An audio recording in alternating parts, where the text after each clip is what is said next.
se fepa e koye keke grossa ne pam mamium grossa ventures there the whole Ghana on the name ade pam ade pam for aka nyina di ho dance Miss Grace Safu Bodu on the dead juma no na maame no me de me hu so hwe na ho ofe so na ode pam ntade o ba be wedding bi uhia ba bia be pam ntade anasa engagement adore na be ye eye na wokọ fa ntade bra grossa ne pam mawo se sia ne apam awie ye wakese dawson na numbo nso da fom Darkman Avenue Crown Palace Hotel na chipe and a Grossa Ventures owo ne number ni jene friend wate 0244 250 420 0244 250 420 observation samna sia na ye call Ghana Mampeni His Excellency John Dramani Mahama Enra Ewo Mrashebedwam or the State of the Nation's address ko tuja na semba ko Mampeni di tuja and say your national teams ahodo budget Ghana Football Association at the comma sports ministry no e was say yetimi e publish ye de babontin na Ghana fo nyina hu enye blasters budget nko a associations ahodo a e ministry na se no obia budget a o de call ye ade ko ban ho bra no e was sports ministry ma Ghana fo san say Ghana for tax yentetu won kakra ya ne ye de momo nti e ba no say mo bia ehumu na omu kosi akan bi a Ghana de ahoden de sunsurum ataw machi yentie nsama Ghana Mampeni wali tuja Ghana sports sector once again, which was a shining example of excellence within Africa, now finds itself at a very critical juncture. Historically, our nation has been celebrated and has had remarkable achievements in boxing, football, and athletics. Unfortunately, this is no longer the case.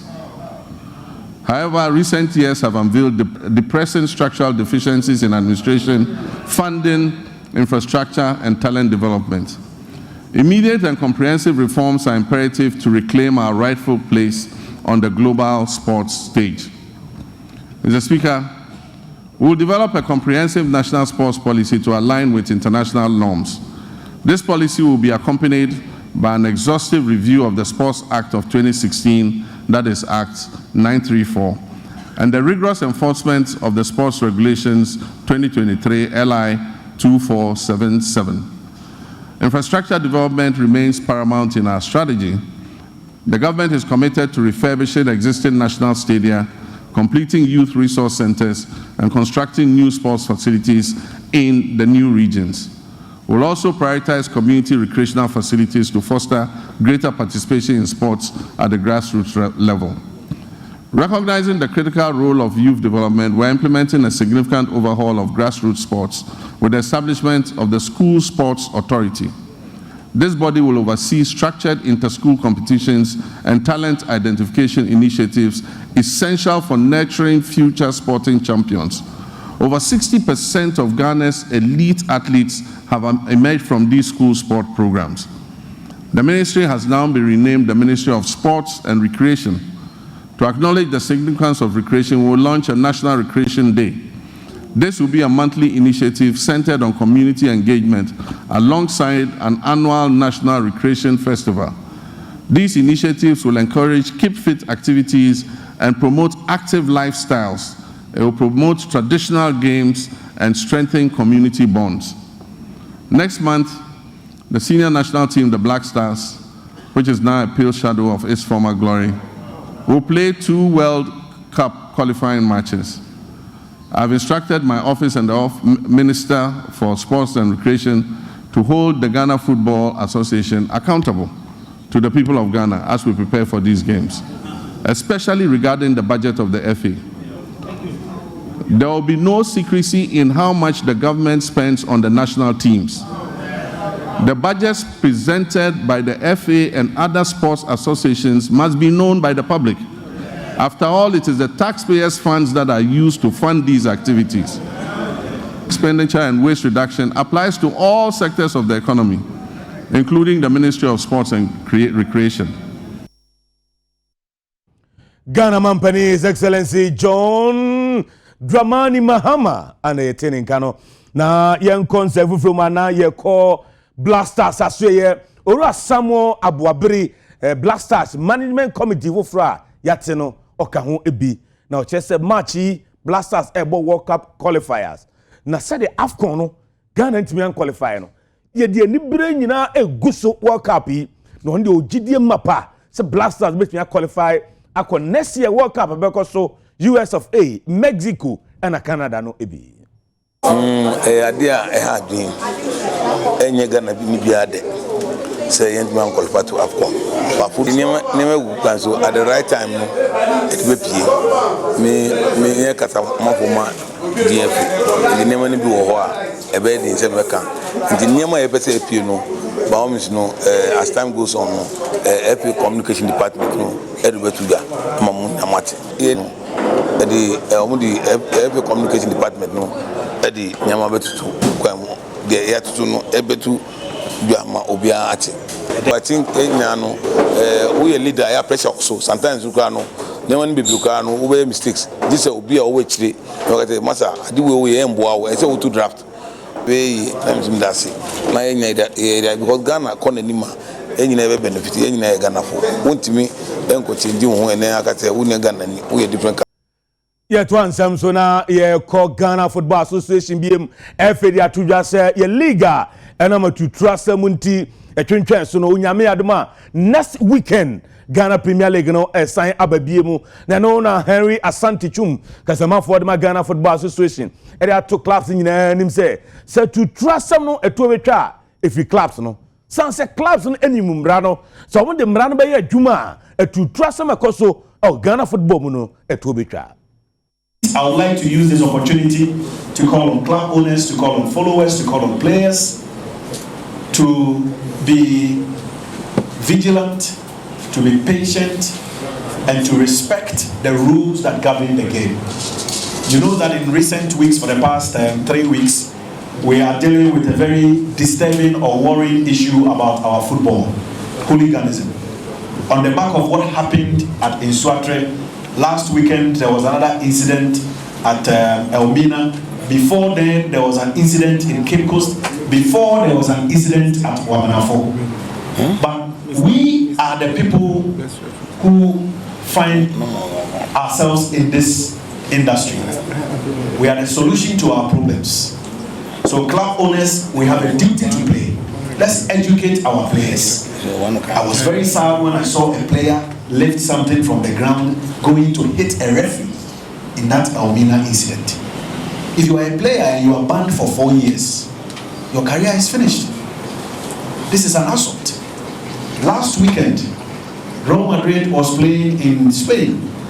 The referee says Jude Bellingham insulted him. He put it in his report, and Bellingham has been banned. But that is at the highest level.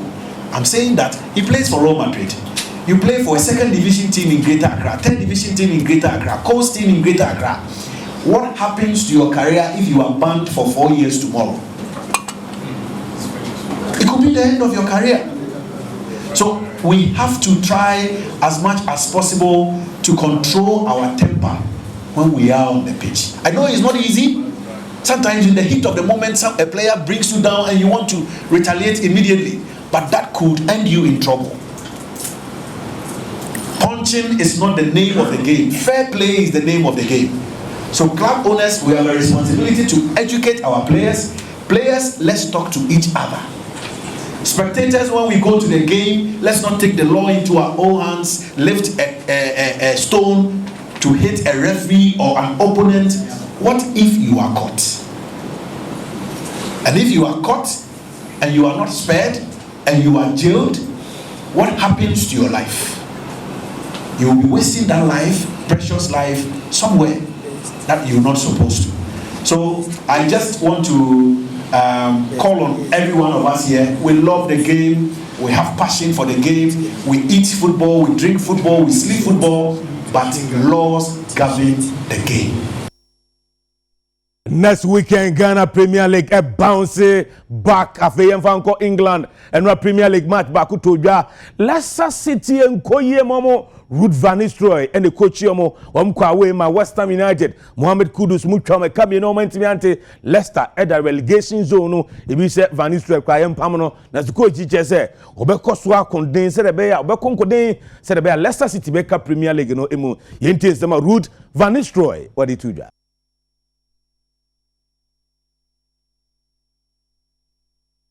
Ozamedi aseda ema Endpoint Homeopathic Clinic. Odafo ajibre na ohwe me awie. Umpomuden te say. Yade be na etete wo. Udi achia unya no aduro. O ho na honam ye obasa meboa. Ase bi na wodiem. Na wodiem hyehyew. Obi kura ne niso timi bi no. Obi timi ka so obi atomaduro. Obi anto aduro. Ena yade ne gumu ahodo. Eba ne sa, odi ne so betu anamo. No wako Endpoint Homeopathic Clinic. Yare sabia. Dr. Dubuaten ne da yare sabia ano. Oba Dr. Abdu be ruam fidia odom ya de bia obehu ba mu aduro ma ho ato. Ayare sabia bi okura okwa ya mu aduro a na sa de yade foforo be kan ho. Homeopathy no ente sa any side effect bia onuma ebua wapomden. Odi bi stroke abu na guo ne fa adwojo.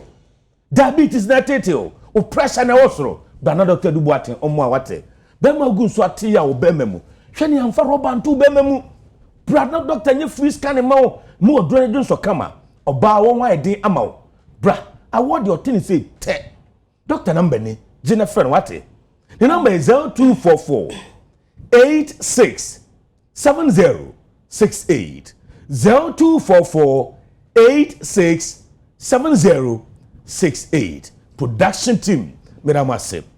And Mr. Rojako Tangasa ni di production enim Efua Mensa news editor Prince Obimpe ni deputy Dibedi Ako Opakos no omunyina boy na diamo omunyina eboy and Isaac Odru Machu ono so boy sports die Osafo Kantanka ne produce sports Abna Chei Buache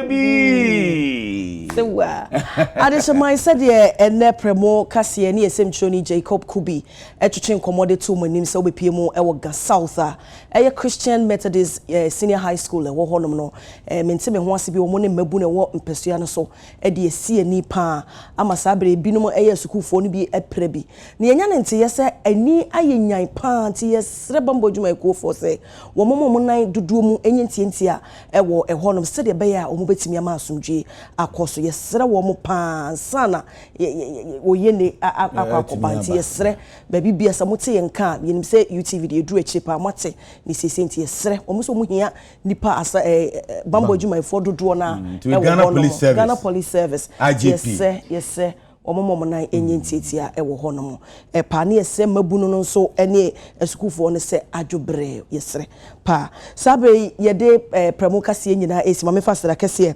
ma edi patmo first clothing parts ene parts na che me atade se wo hwa West African print ka fabric ka enti occasion bia wo ko bia wo pe atade a efe wo si ho no me be hwe wo hwe wo bio dia ene na patmo first clothing all Sacrament 13th wo do be a hot box abo sign wona enso wo pe no wo frɛ no e wo 0242653361 0242653361 saso ena of course cute cat palo and ICC meeting mama me ho ayefe sa wo be pimo e wo tasano adjacent Ecobank honoma or honoma friend was 0246897589 0246897589 aha any day kasini nyine si akenkai for me abena chei boache mene David Ofori Osafo Bongo Diva